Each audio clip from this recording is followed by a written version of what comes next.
Pour une seule nuit, le bilan est terrifiant. 30 morts et 149 blessés après des frappes d'une violence inouïe sur le Liban. Le pays risque de basculer dans un conflit pour lequel il n'est absolument préparé. Alors que le Premier ministre convoque une réunion de crise, le monde entier observe. Le gouvernement libanais va-t-il prendre ses responsabilités et protéger son pays ou va laisser l'armée israélienne faire le ménage au risque de perdre le sud du pays en cas de victoire de ce dernier?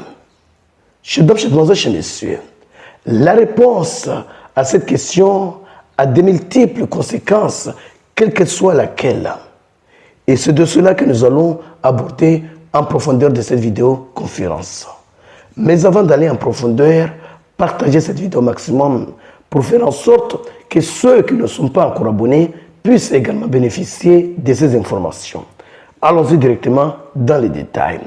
Vers minuit du 2 mars 2026, le Hezbollah a décidé de se joindre à l'Iran en lançant des roquettes vers Israël.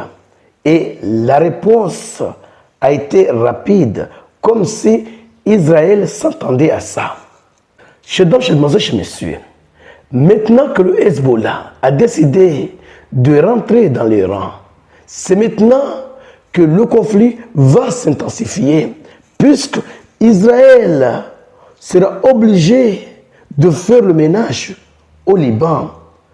Et s'il gagne, il va récupérer le sud du pays. C'est de cela qu'il s'agit. Maintenant, que va faire le gouvernement libanais? La question se pose, mais la réponse est extrêmement difficile à répondre. Pourquoi? Le Liban s'offre à deux choses. La première, décider de défendre le pays. Ça veut dire entrer en guerre totale contre Israël.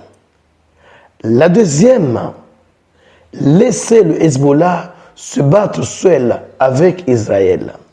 Et c'est probablement la réponse qui sera donnée par le gouvernement libanais. Mais dans ce cas, Israël va non seulement attaquer le Hezbollah, mais va frapper même les infrastructures civiles du Liban. Le pays risque de se transformer en un nouveau Gaza.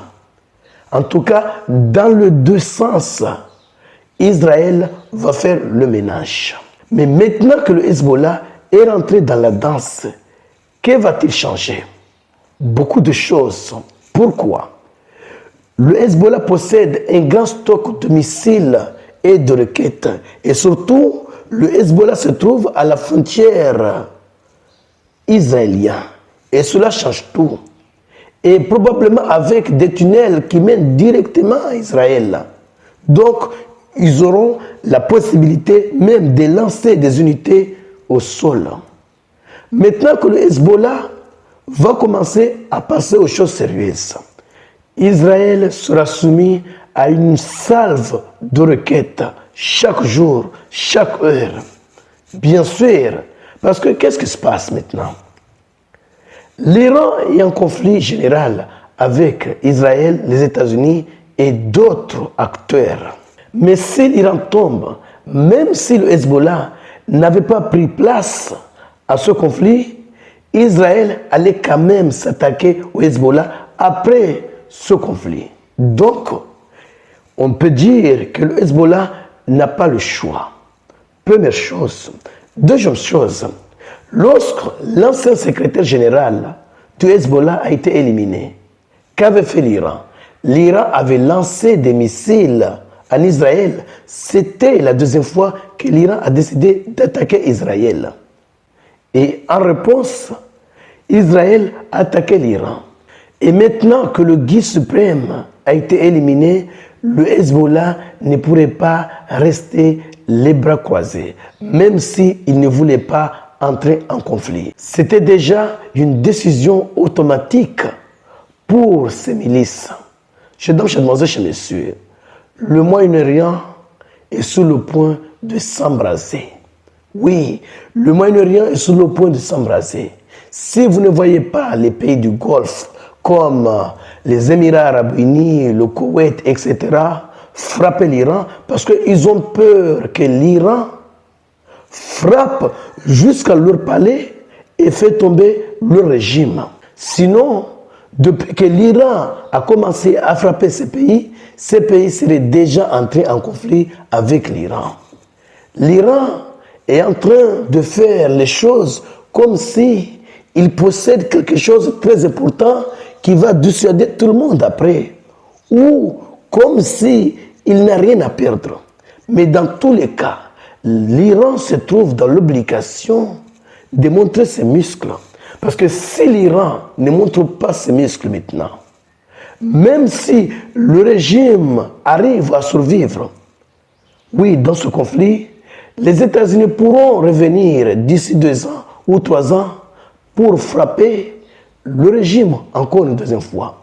Donc, l'Iran n'a pas le choix.